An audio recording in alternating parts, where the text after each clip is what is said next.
and welcome to the start of a special weekly series of Property Matters on Dublin South FM for August in association with Proptech Ireland. For the next few weeks, we're going to be meeting people who are developing, driving, financing and indeed active in the PropTech and construction technology space. You can contact us on Twitter at iPropertyRadio or by email at hello@iPropertyRadio.com. Your host for today is myself, Carol Tallon, and today I'm in Dingle and I will be chatting to Damien Browne, CEO of Standard Access. Damien, you're very welcome. Thanks, Carol. Thanks for having me on today. I'm delighted to be down in Dingle, and it must be said Dingle is packed. It's jammed, yeah. It's been, as you know, it's been a crazy year, but so far it's been very busy here. And even some of the local restaurateurs and cafes are saying business is nearly on par with last year. So thankfully, for the moment, it's all good. Well, that's really interesting for such a short tourism first season. So it's great to know that they will be able to at least recoup some of the season. So that's important. Damien, you've been on the show with us before. Generally, when we talk about PropTechs in Ireland, they tend to be startups. Standard Access, indeed, is not a startup. I think it's fair to say it's one of the longest established and certainly one of the most internationally renowned PropTech companies and providers in Ireland, although, of course, you're operating internationally. I mentioned that we're at your office in Dingle, so I feel like long before COVID-19 ever struck, you had the right idea in terms of not remote work, but working this work-life balance, that your office is in a beautiful place where I park the car, I actually had a sea view. So how long have you been working from here? I've been in this office here 10 years. I've lived in a few different cities around the world, in San Francisco and in Sydney. And when it came to, I suppose, starting family and all that, we wanted to live somewhere that wasn't a city, but also had connectivity and had all the things you'd like to have, like nice restaurants and beaches and no traffic and low crime and stuff like that. So Dingle fitted the bill for that, I suppose. And we're lucky in Dingle, we're up to 1 gigabyte connectivity in the peninsula. And we're an hour from Kerry Airport. We're 2 hours in Cork and 2 hours in Limerick. So geographically, it's a great place to be. Yeah, well, it's certainly a great place to be today because the sun is shining. It's beautiful. You know, we just went and had a lovely lunch. The town is thriving, certainly. And all we missed was Murphy's ice cream. That can be for afterwards. But again, it's really showcasing, you know, staycationing in Ireland. It's really having a positive effect, which is important to see. So you've been on the show before. Standard Access is one of our go-to PropTech providers, actually, when it comes to troubleshooting for technology for the built environment. So really what I wanted to do was use the opportunity today to talk more about maybe the origins of Standard Access, because this is my first time in your office. And one of the things I remarked on is that there was at least 7 or 8 or 9 awards, Irish and international awards. I don't think I've been into an office where there's been so many awards and high profile ones. So when did you start the business? Started in 2014 and it was a direct response to my own career. I was a commercial real estate landlord for a long time, and I wanted to use technology to improve the inefficiencies of running big portfolios across Ireland and the UK.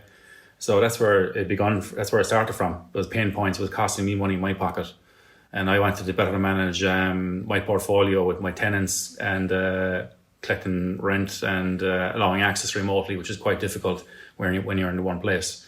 So that's where I started from. I was trying to solve the issues of contactless access, really. That's a good place to start from. Usually when we speak to a technology provider for the built environment, they're coming with a particular product or a particular solution, whereas you're coming with a huge amount of knowledge and domain knowledge for secure data transmission. You know, you've really been kind of acknowledged as best in class in terms of IoT in Ireland for many years. And indeed, you're involved in some interesting projects now. Which, I suppose, really, which came first? You're not a technology developer yourself. I'm not, but the safety of my tenants and the safety of their data were the two most important things for me when I found the Standard Access. So I went out to try and find the best technology people I could within the budget I had. And I just made it very clear from the start. I said the security of the data and security of my tenants. I said, if those things are okay, I said, I'll relax knowing that they're safe and their data safe. Because, if I've got a happy tenant, they're going to stay there longer, they're going to pay me more money per square foot or per square meter. So the safety of the person, physically of the person, and of the data, because data now is the thing that people go after to steal. So from the very start, security had to be the best in the market, best in the world, and we've built security from the ground up around our technology, around our IoT and our software to be the best in the business, and that's what we achieved. Okay, and I think it's important to point out that all of your development is done in-house, so you're not sending things out, which, again, a lot of the Proptech providers we speak to, if they're not coming from a tech background themselves, then generally they do need to rely on building relationships with software developers, whereas I know that you actually have this in-house, which I suppose adds another layer of security onto it and responsiveness. Yeah, absolutely. Is one of the things we learned very early on. First of all, we use subcontractors and things like that, but we discovered that you were never guaranteed response times if something went wrong, or if that company went out of business. What are we going to do now? So we decided to bring everything in house. We started a recruitment drive in 2018 to build out the team. So everything we produce today, from our own hardware, our own software, everything we build from the ground up is completely built by us. We don't depend on any third parties, and that way we can guarantee security for our clients. Okay, and it sounds like obviously that makes sense, but as somebody who's been through the startup mill before and have worked with so many startups, there's a huge gap from acknowledging a need and wanting to do this and seeing the merit of doing this in-house to actually being in a position to pay the wages of people doing it and to find the right people. There's a huge amount of work that goes in between, there, here and there. So in terms of early investment, where did you start? Well, I presume you started with your own money. I did, yeah. I'm still the single biggest investor in the business, and it was family and friends that helped me out at the start. And even in the last 12 months as well, it's been more family and friends as we've been growing. And Enterprise Ireland were a help as well in the early stages. Did you work with your local enterprise board first? Or your LEO? I actually went to Enterprise Ireland directly. Okay. And they were a great help, actually. They helped, when they invested, also brought the credibility to the company as well, because they're a big international name, even in Europe. But not only that, but they have a reputation for doing due diligence that at times is very frustrating. It gives a lot of reassurance to investors, and from that point of view, it was very helpful. But being Ireland, being a small country and a small population, the amount of money out there that's available to invest in early stage companies is quite limited. So that's why we decided recently to engage to start the next stage of our journey of fundraising, and we're looking to raise in the region of €4.5 million at the moment. Okay, well, there's a couple of things there on what you've spoken about, but let's start with what I think is probably one of the most interesting. The Irish Independent, I think, was Fergal O'Connor in the Irish Independent business section, covered, actually featured standard access and your latest technology, which we're definitely going to get on to talking, because actually your team really stepped up and responded to the COVID-19 challenges. So we're definitely going to come on to that. But Fergal O'Connor in the Sunday Independent featured your latest innovation and also mentioned that you were starting a fundraising round. And I know that you actually got some responses directly from that. Yeah, a person contacted me through the website. This guy in the United States had read the article online. He has no connection to Ireland at all whatsoever, but he does have an interest in IoT, security, and real estate. And just sent an email. It was a kind of a general email. Hi, how are you doing? I'm such and such. I've read this article in the Sunday Independent, and I'd like to have a chat with you. So we had a call with him a few days after that, and it turns out he was one of the founders of one of the biggest startups in America of the last 15 years. We better not give his identity away.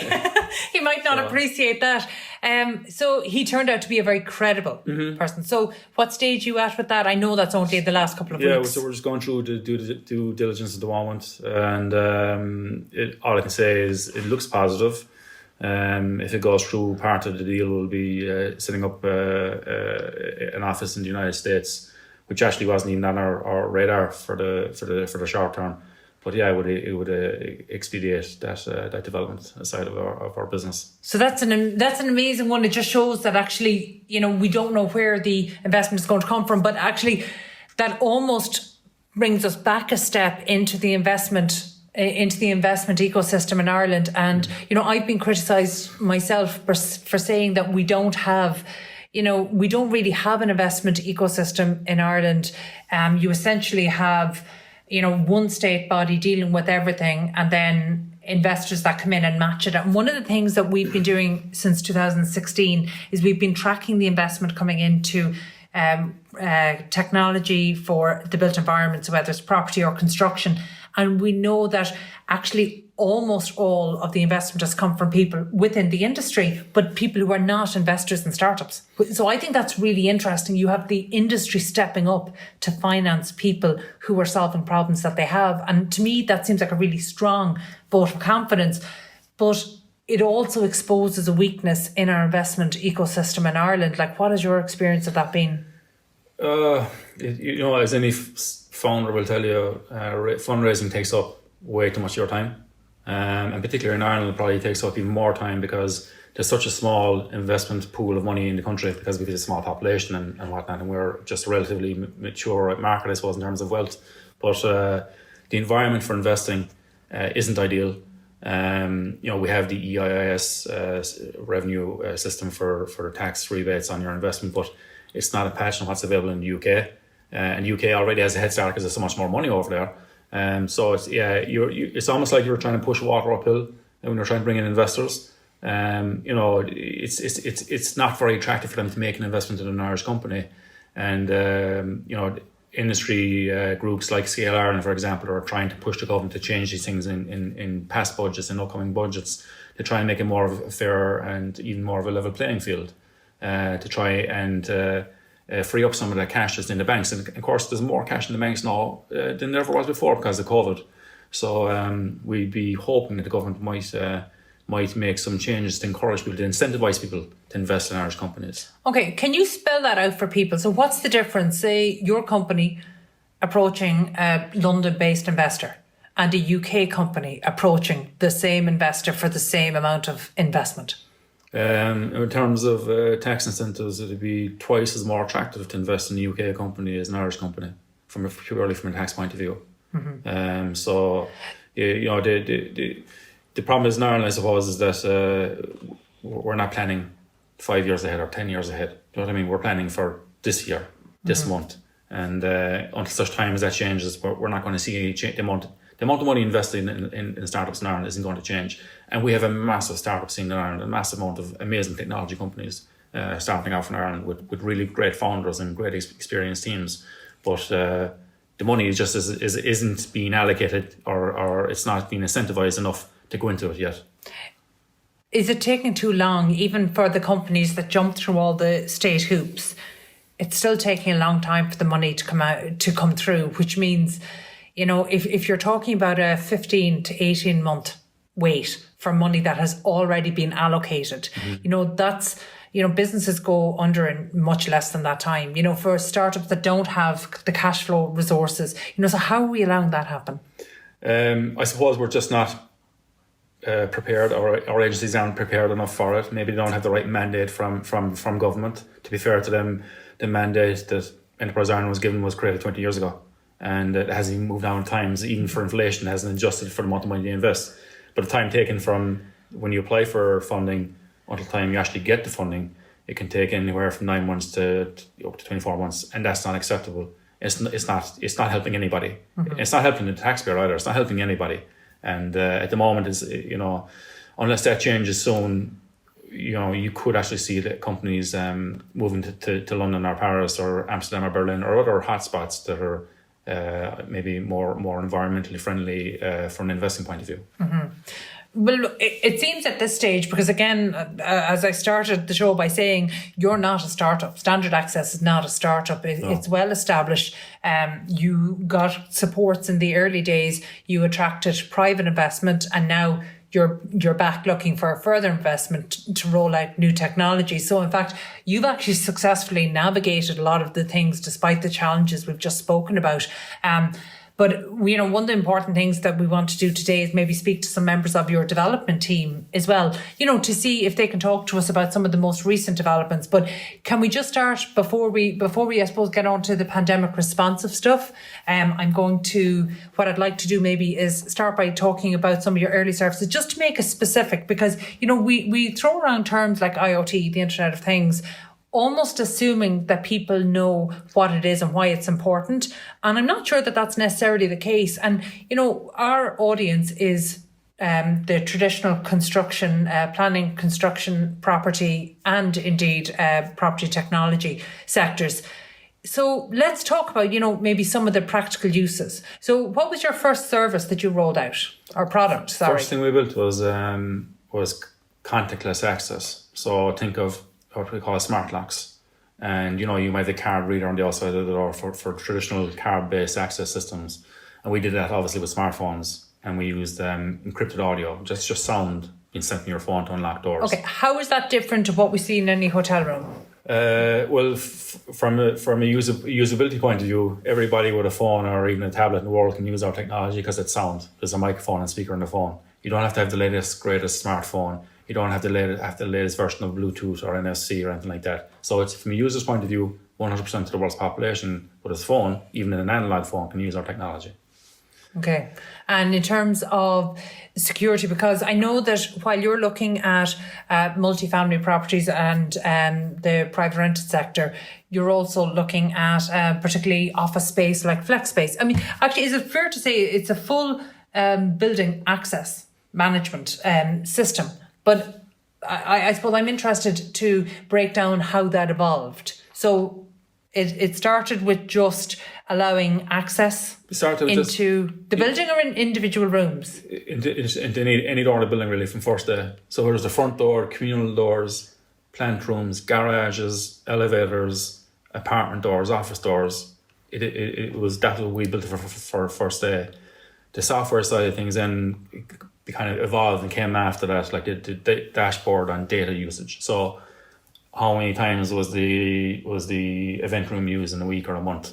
How often are those offices used? How much of them are used? The data that's collected on all these different points of access, it tells the owners and the manager of the space. It gives them a lot of very valuable information on how they can redesign spaces in the future, but also maybe they can let that space out as well. Okay, talk to me. You talk about data and that's valuable. Let's break that down for people who maybe don't understand, because one of the things that I've definitely seen, and I don't think this is unique to the property or construction sectors, sometimes people don't understand the data that they're using. They don't understand the value of it. And in fact, increasingly, it has become more of a liability, that people think of it as more of a liability than an asset, something that has to be secured, but something that's vulnerable, but like I said, a liability rather than an asset. I suppose the data, so every time you walk through a door with modern technology, where it's a phone or a card-based system, that's data created, and that's valuable data, because you can learn about the space within the building, how it's used, how it isn't used, and you can plan for the future. But also, when you have these data points, you can find out about the usage of lights, of energy, of electricity, of air conditioning, of air quality, of heating, lighting, and all these different things. They all create data. And if you can harvest that data, it can tell you an awful lot of information about how to save money and the usage of the space. Yeah. And when you get into big buildings, that becomes a quantifiable, a very big number very quickly. Yeah, well, that's definitely something that we're going to get on to speaking about. We need to take a quick break now, but when we come back, we'll speak also with Damien Browne, CEO of Standard Access, but also with some of the leaders of his technical team, maybe to get a breakdown of some of the technologies and specifically the pandemic responsive technologies that are being developed right now. So we'll take a quick break. Stay tuned. 93.9 Dublin South FM. And welcome back to Property Matters here for our Proptech Ireland Property Matters Summer Special on Dublin South FM with myself, Carol Tallon. You can contact us on Twitter at iPropertyRadio or by email at hello@iPropertyRadio.com. We're continuing our discussion with Damien Browne, CEO of Standard Access, and we're now joined by the software lead of the technical team at Standard Access, Mihai Penica. Mihai, obviously you've been on the show before, but thank you for joining us again today. Hey, hello there. Thank you, Carol. Thank you for inviting me. No, I'm delighted. It's a pleasure to join you. Well, Mihai, it's very important when we speak to the CEO of technical companies to actually make sure that we speak to the software leads and the technical people, so we really see what's happening under the hood. So Damien was just talking to us there about, maybe some of the early origins of the business and, some of the early technology that was developed and how that's evolved. So really what I'm interested to know, the team that you're leading at the moment, well, first of all, you've been super responsive and very prompt in response to COVID-19 and the pandemic in terms of creating new products and indeed rolling them out. So will we start by introducing Savant, which is the people counting application? Yes, that's true. Savant, basically, it's using AI and visual cognition in order to determine exactly how many people are entering in a building, how many people are getting out of the building, and of course, how many people are inside the building. Also, another thing that Savant is doing is basically following the people using the live video streaming from different cameras. So basically, we can know exactly and track exactly if a person was infected, where it was, what he did, what other person he got in contact with, and this way we have a tracking. The system is tracking basically interaction with other users. We don't use we're respecting GDPR, and we don't use face recognition or anything like that. So we respect privacy of the persons. And that's a huge thing at the moment, because actually, in terms of understanding how many people are in a building or in a part or a zone of a building, in terms of complying with capacity regulations, that's been important for a long time for people like, festivals and nightclubs and for lots of different entertainment style venues and other venues. But now, as a result of the restrictions imposed on foot of COVID-19, the needs are very different. So how have you responded, or how have your team responded to that? Well, basically, our system. I'm going to talk a little bit about what our system is doing. Please do. Basically, what our system is doing is when it detects a person, it identifies the fact that is a person, and then it just IDs that. It just gives a unique ID to that person, and that person has an ID and can be tracked everywhere. But we don't know exactly the name of the person, who that person is, or what's doing there. So you're not running into any GDPR compliance issues. Exactly. In case that person has a problem, like it is determined that it has COVID or whatever, then that ID can be assigned with a name, and of course can track, can be tracked and see exactly what other people he got in contact with. But until then, it's an anonymous person. We don't know. We don't want to know who that person is. We are just tracking to see exactly, that the rules are being respected. And, in this situation with COVID and everything, we just want to know that everyone is safe. Okay. And in terms of the technology, because, I understand that you're able to distinguish one person from another. So instead of simply knowing how many humans are in a particular place at a particular time, individually, if one person has left, that it's that person that has left.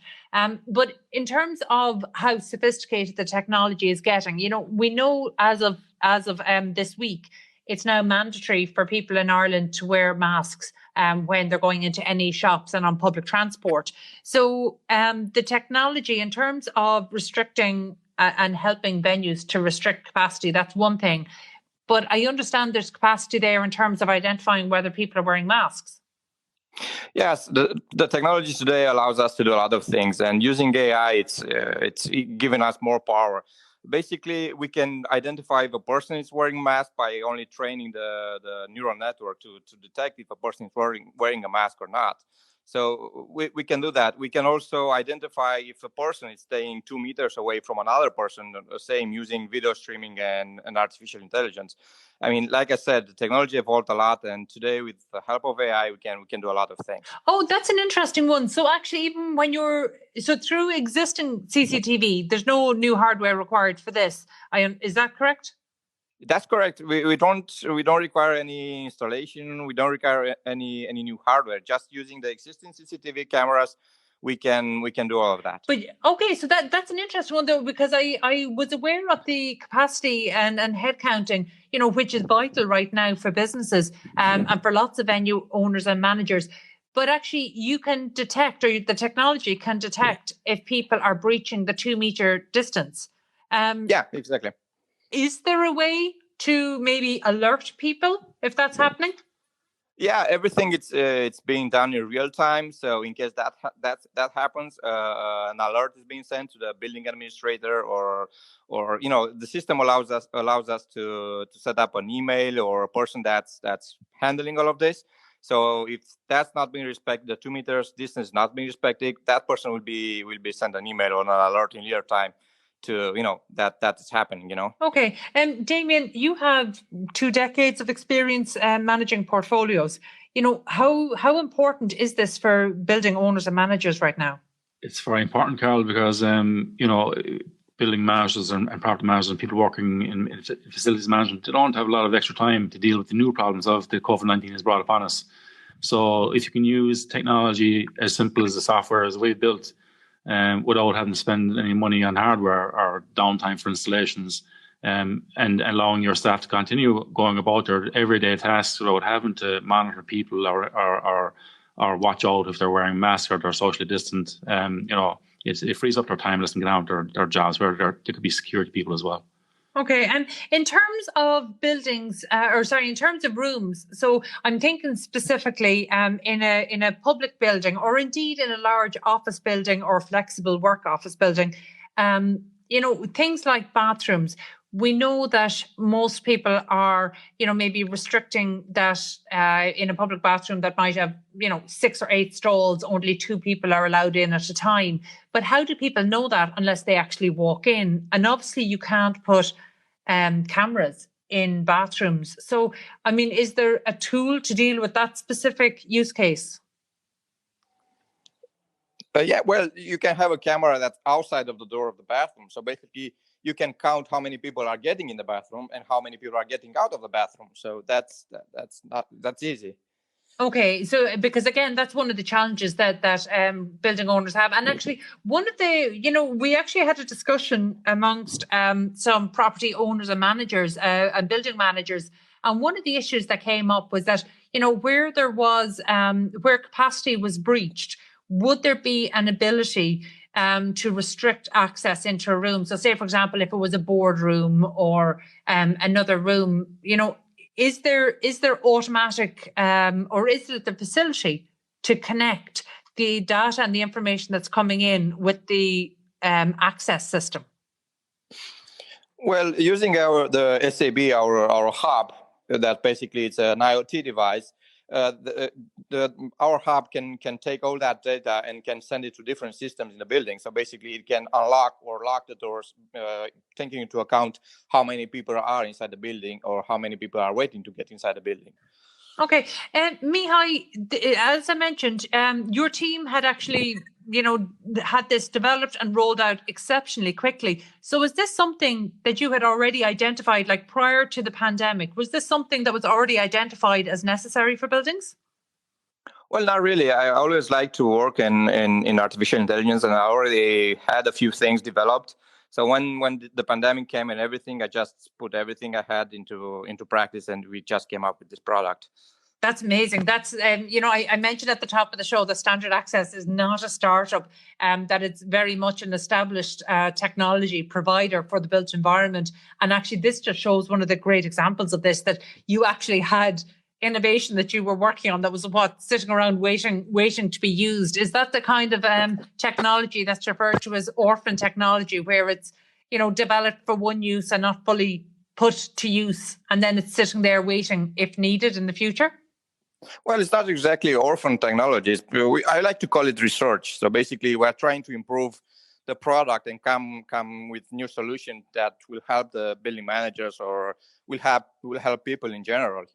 So I don't like the term orphan technology. Like I said, I like to say it's just research that will help in the future. Yeah, well, look, obviously it served your clients well and the industry well, because obviously there's such an immediate need for this, and it's obviously the pandemic gave rise to problems that we just never had to solve before. So actually any company that was in a position to step up and innovate quickly and roll out quickly, which is difficult to do, certainly there's a competitive advantage there to be had. But Damien, just knowing your experience of managing portfolios, what's next in terms of managing the pandemic as we try to get back, but we're seeing the second wave? I suppose the technology we developed, the crowd counter and the ability to see if you'll wear a mask or not, that is going to evolve more in terms of managing quality of air in buildings. The health of buildings could become a big issue, and people knowing the health of a building before they actually go into the building, or a room, or a lobby, or an office, that if the air quality isn't the healthiest, or it's too stuffy because there's too many people in there, that they can be redirected to another part of the building. Okay, and I suppose we actually start in the last section by we didn't get into explaining IoT for people who maybe don't understand. So Mihai, while we have you on the line, will you explain to people, because again, we use the term IoT, we credit so much to IoT sensors and the data that's being collected, but will you explain briefly just how that works for building owners? Well, an IoT device, basically, it's a device that has low resources, and basically it's gathering data from all the building sensors, all the what's happening in the building, and sending it to a server. That data can be worked with. So basically, there's different kinds of IoT devices. There's different kinds of devices that does that. But an IoT device is basically, like I said, getting the data, processing. Some of the devices are processing the data, but some of the devices are sending the data directly to a server where it's being processed. It's being sent to a data lake. Yeah. Thank you. Thanks for explaining that, Mihai, because it's something that we refer to kind of almost weekly, and yet we probably don't take the time to explain or discuss. But one of the things that I've noticed in the past, and I've been a little bit critical of, is that, we've had great pockets of innovation, but they don't seem to be cohesive. They don't seem to be joined together. So, in terms of the technology that and the products that you're deploying now, can they be integrated into existing building management systems? Yes, right now the technology, we have some APIs, we call it open APIs, that basically can interact with any other type of building technology that exists over there. I mean, there's no problem there. And apart from that, our team is willing to develop new APIs and new ways of interacting with other systems. So we are open to new technologies. Okay, and what's next? I suppose before we let you go, I understand that I'm sure you and your team have your hands full actually in continuing the rollout of Savant, which is the headcount capacity tool that's actually being deployed through existing CCTV for businesses or for building owners and managers. But what are your team working on after that?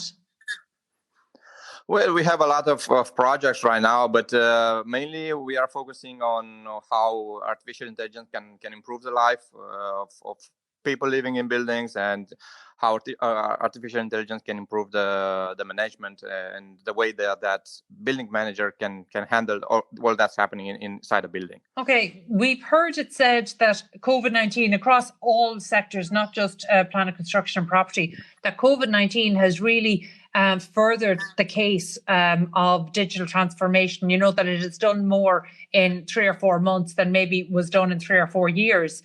Do you think that's the reality? Well, yeah, I think that's true, because everyone was expecting there were like a lot of delays getting new technology on the market. But with all this COVID-19 that's happening, everyone is hurrying up to adapt to the reality, basically, because it's the fact is that our life has changed, and we have to find new solutions in order to make it a little bit normal. Yeah. Yeah, look, we don't, it's very difficult to provide solutions for the new normal when we don't know what that looks like. Damien, you probably have the most experience of anyone here in terms of offices and dealing with the changing needs of office occupiers. What do you see is coming next? I think in terms of office developments in the future, I would say that office buildings will actually get bigger, because there's going to be more space required for every user. Do you think that even with more people working from home and remote working? Yeah, absolutely. It's interesting. I think that we're not going to go to one extreme of work from home or one extreme of back in the office. It's going to be a healthy mix, I would say, of 2 or 3 days collectively per week for each worker, because we are social people, social beings at the end of the day, and we need a social interaction. But so the future, I think, will be the Google style, the Facebook style of offices, where you've lots of room, lots of internal gardens, living gardens. It's going to be more about providing the amenities for each person to make it as healthy and as conducive, I suppose, to productivity as possible. So no, going back into on-door offices or people being piled into tight spaces, that's well gone, thankfully, thank God. Yeah. So Mihai, it sounds like you and your team will be kept busy trying to actually develop the new tools that we need going forward for office changes. But for now, we need to take another quick break. My thanks again to Damien Browne, CEO of Standard Access, and by software lead of Standard Access, Mihai Penica. Thank you for joining us. We'll be back after a short break with Damien. Stay tuned. 93.9 Dublin South FM. And welcome back to our Proptech Ireland Property Matters Summer Special on Dublin South FM with myself, Carol Tallon. You can contact us on Twitter at iPropertyRadio or by email at hello@iPropertyRadio.com. So we're continuing our discussion down here in Dingle with Damien Browne, CEO of Standard Access. So Damien, we've discussed the technology there with your software lead, Mihai. And one of the terms that kept coming up was contactless. Now, I know that that's something that was actually a feature of your technology, but how have you doubled down on that as a result of the pandemic? Because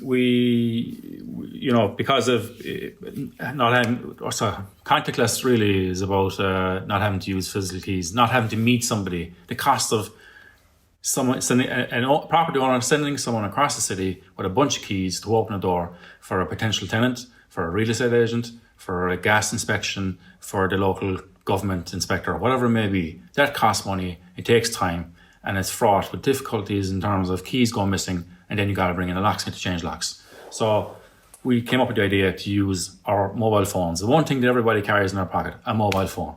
And the technology we use to open that door with a virtual key is sound, encrypted audio sent from your phone securely to the door. And the reason we use that is because everybody in the world has a phone, has a speaker and a microphone. So you don't have to have the latest iPhone 11 or the latest Huawei P20 or whatever it is. Anybody with a phone can use this technology. But the beauty about it is, in terms of security, it's so much more secure than using Bluetooth or using NFC or Wi-Fi or any other technology like that. Is the code, the encrypted sound code, is that sent via a text message or? It's sent, but it's a sound wave sent from your phone. But how does the person get it on their phone? So your credentials are created by the landlord or your employer first day, depending if you're an employee, based on your pay grade.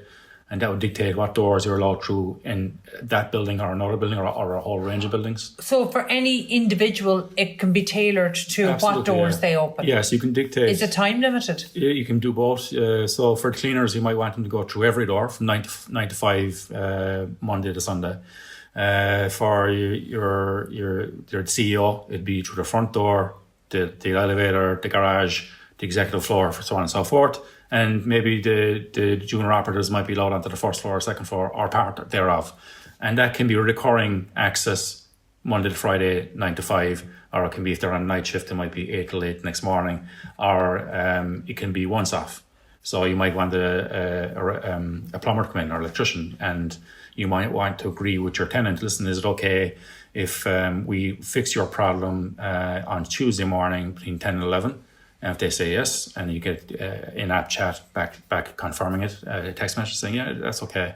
You can create a key to send out through the internet to that team of plumbers or electricians to go and fix that problem. And they're only allowed through those doors, through that time, into that building. And it all creates an audit trail, so you know exactly who and through what door, what time. And if someone breaks the rules of the building, or their lease is up, or whatever it may be, you can reject the access immediately in real time. There's no collecting a key off somebody afterwards, or a card or anything like that, and that kind of stuff. It actually strikes me that would be a really good solution for even for things like meeting rooms and boardrooms, because it's so difficult in terms of, as somebody who has shared and worked in kind of large co-working spaces, you know, when you book a meeting room, you know, if there's somebody still in it, and you know, these things are still quite manual. They are indeed. The growth in co-working and flex space has been phenomenal the last couple of years, but they're still using all technologies. They're physical people, human beings behind counters, waiting for you to arrive after 9 o'clock to administer. What's your ID? Show me your passport or your driver's license. Sign that form. Blah blah blah. Here's your plastic card, or here's your key, and that takes time and costs money. So you want to eliminate that. You want to be able to make your flex space really flexible, and that means open the door 24/7 if so be it. Or booking a meeting room, or booking a hot desk, or booking the conference room, or whatever may be in the building. You can do that with our technology. You can book 10 minutes, 20 minutes, half an hour, 1 hour, whatever it may be. And then once you've created the booking for that space, you can invite people in. So your people you have in your meeting might be your lawyer, your accountant, your client. Or can they also be given access? You can share keys with them if you want to. And they don't have to download the app. You can just share one-time key with those people. If it's allowed by the landlord or the employer. That's, you know, all our technology, be it software, hardware, it's all modular. It's designed. You can have this piece of it, or you can have that part of it. Or you can white label it and you customize it depending on what the client wants. But what we've seen where we've seen the biggest increase in business recently has been with the flex operators and the co-working spaces around Ireland and the UK. Everybody's afraid of catching coronavirus and COVID-19. And yes, contactless is a way to battle it, and one of the tools you can fight back with it. But what we're starting to do now is use proximity with technology. So you don't have to take the phone out of your pocket. You don't have to touch the door handle. You can just once it recognizes that authorized person is within 1.5 meters or 2 meters of the door, it'll unlock the door. You can use your shoulder to push in the door, whatever it may be. Okay, sorry, will you just explain that again? So essentially, you know, what previously you might have had to like hold your phone up to the door. Mm-hmm. Even though it's still contactless, you know, there's the effort of taking your phone out of the bag or whatever it might be. So effectively now, going forward, you can just have the phone on your person. Exactly. So you get a seamless access through a building. So if you, actually, the way cars now just need the key inside the car. Exactly. Yeah. You know, you walk into your car and some of the new cars unlocks when you're close to it. So yes, it's similar to that. So you all know in a lot of buildings like hospitals and shopping centres and places like that, they have electric doors that open as you approach them. Yeah. It's similar in that kind of way, but in a commercial office environment or an office space or whatever it may be. But it's doing it specific to the person and the permissions that person has. Exactly. So if they don't have the permissions, the door's not going to open. It's not going to unlock. And if they try to unlock the door, send off an alert to the building manager or the owner.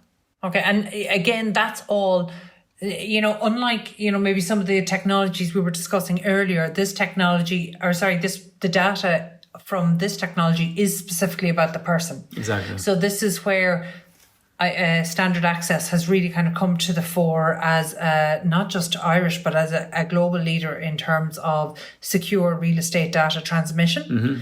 Mm-hmm. You know, it sounds to me that maybe back in 2014, you were perhaps a little bit ahead of the curve in understanding the value rather than just the responsibility. You know, obviously there are two sides of the same coin. I suppose I didn't see the value in it. Only the value to me was that knowing that my tenants were safe in the building. Mm-hmm. But also, you know, just from a personal point of view, I was always careful about data and IP, intellectual property. So when data is created by access or by using lighting or heating or anything else like that, I think it's very important to secure data, and that's where we've become almost experts by default in the secure data transmission domain. So the data created by our clients and their clients, so our client might be a property developer, their clients would be a tenant, maybe an international, a global company. The data privacy, the securing of the data transmission is probably the most important thing for them.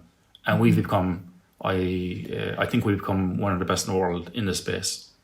Yeah, we touched off it with Mihai earlier, but IoT now has become almost ubiquitous in modern buildings, but that doesn't mean we understand what it does. And IoT. That's one of the big problems now is that IoT has exploded. So the Internet of Things, IoT, basically it's a device in a building that's connected to the internet or connected to a network, and it's feeding information back to a server.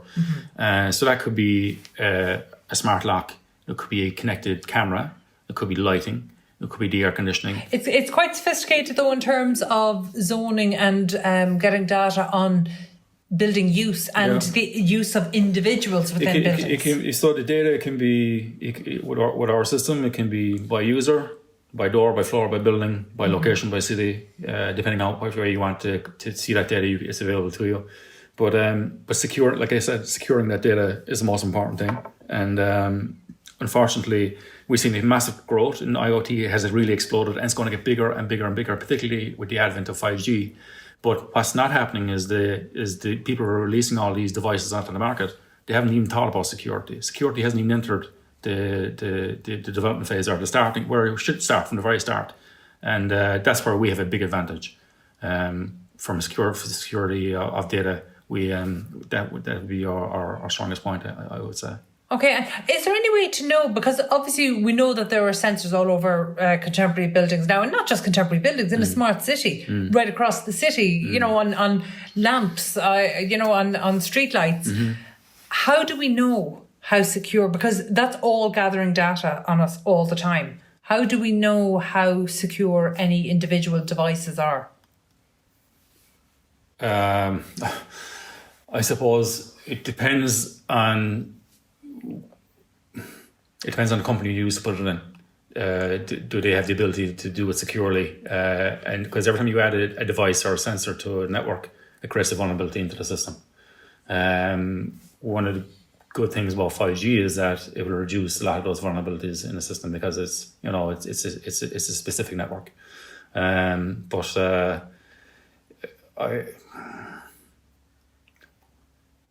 Yeah, no, and I suppose one of the reasons why we ask questions like that is that, I'm very aware that we absolutely don't have all the answers, but I think that these are really important questions to ask, because by raising questions like this, we know the next stage of delivery, the next stage of innovation, or as Mihai says, the next stage of research, that has to happen.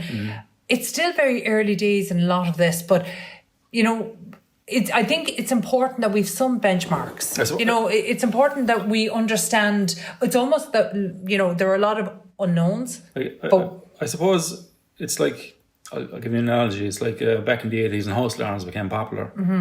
The burglar would skip the apartment or the house with the house alarm and go on for one. They didn't have one. And I suppose with technology, nothing is unhackable. Everything is hackable. It's just a matter of perseverance at the end of the day.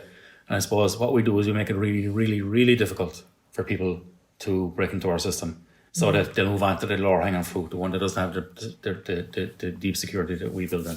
Yeah, before we started recording, in an attempt for me to understand this a little bit better, I was asking you essentially what would be the worst case scenario of a building being hacked. And when you talked me through it, that's a pretty scary scenario. It's like something out of a movie that, to think that a building could be hijacked. Everything from the mechanical breathing of the building right down to the air coming in to the building. It's not just a case of, the lights, that there's huge vulnerabilities. Huge vulnerabilities, and that's why we invest so much time and resource into building security. Because we don't want these things to happen to our clients, because our reputation will be built on security. And it's going to happen at some stage in the next couple of years in the city of London or New York City. A building is going to be hacked, and they're going to lock the doors, they're going to switch off the aircon, they're going to switch off the lights. They're just going to play cat and mouse with a building owner. And it's just a matter of time that it does happen. So we're just making sure that we future-proof our clients' buildings, that these vulnerabilities are taken care of before they even open the door. Yeah, and again, it sounds quite dystopian. And we talk about this in the future, but actually all of the capabilities and all the technology exists today. It's already happened. One of the biggest door smart lock company in the world, their system was hacked last year, and hundreds of thousands of people's front doors were unlocked remotely until they fixed it a couple of hours later. But it just shows you, if the system is vulnerable or there isn't good security there, they're going to come after you. You're just an easy target for them. Yeah. So you just got to make it very difficult for them. Okay. They'll go somewhere else. Or to contact Standard Access. Or talk to us and we'll secure it for you. Okay. Look, I mentioned at the start of the show that actually, you were featured in the Sunday Independent just in the last couple of weeks. And so that piece announced that you were actually on a fundraising, looking to raise funds at the moment in the region of kind of €4.5 million. So I suppose 2 questions. First of all, we know how that's going. We know you're in conversations, and we know that there's already conversations happening around that. But I suppose the more interesting question for me is, what is that money for? What's next for Standard Access? Research and development. We already spend quite a lot of our resource in R&D and innovation and adding to our intellectual property. So we want to beef up that, build out a team there, and iterate more products, keep us ahead of the curve, give us that competitive advantage in markets. And we'll also go into the United States. We need to set up a base, put boots on the ground in the United States, and beef up our development team in London and Dublin too. Okay. Damien, you've come so far, with Standard Access. There's been a lot of development and a lot of delivery very quickly, that most other Proptech companies or any technology companies will be envious of. So before we let you go, I have to ask, what advice do you have for founders here in Ireland? Build what to call MVP, minimum viable product, as quickly as you can. And forget about all the features and all the glossy stuff. Just build something that works and might improve someone's problem by only 10%. If it does that, people will buy it off you. Go and talk to the clients you think will want to buy this. Go talk to 20, 30, 40 of them and get feedback. Say, listen, if I build this and it improves your bottom line by 10%, would you buy it? If they would, how much will you pay for it? Do that before you do anything, and try not to raise money at the start. Try and get the MVP built, get it into people's hands, and try and get yourself some paying customers. Then, if you need money, go out and try and raise it then. I think that's really sound advice, Damien. Thank you. I'm just going to put one little proviso in there. Like, if you're not coming from a technical background yourself and you want to build the MVP, it's quite difficult. How do you know who to trust? It's very hard. It's really hard, especially, I'm from a real estate background. So if I want to develop a new building in the morning, I'll go and talk to architects, or I'll talk to quantity surveyors, and I'll talk to engineers. And within the first 5 minutes, I'll know whether they know what they're talking about or not. I'm not techie at all. So first of all, when I got involved in this, I went talking to people in technology, and I was asking probably the dumbest questions I ever heard. And they said, oh yeah, we can do this, and we can do this, and we can do that. And I didn't know whether or not they could or not. So, all I say is to early stage founders, don't be afraid to talk to people and ask for advice. People sometimes say, I don't want to be telling people what I'm going to do in case they copy it. No one's going to copy your idea. Yeah. They don't have the time to do it. They're too busy with their own lives and their own businesses. I think that's a really interesting one. It's one thing that you hear a lot on the startup scene, people being, holding their ideas and their new ventures very close to their chest. And, there's this great analogy there that essentially everybody's startup is their baby, and everybody thinks their baby is the prettiest. Nobody has any interest in your baby because they think theirs is much prettier anyway. And, I think that's really solid advice. So look, we'll leave it there for now. Damien, thank you so much. That was Damien Browne, CEO of Standard Access. Thank you for being so generous with your time and so forthcoming to talk about the early experiences, because it's so important for the next generation of tech startups, particularly here in Ireland. So, not at all, Carol. Thanks very much for having us on the show again. Really appreciate it.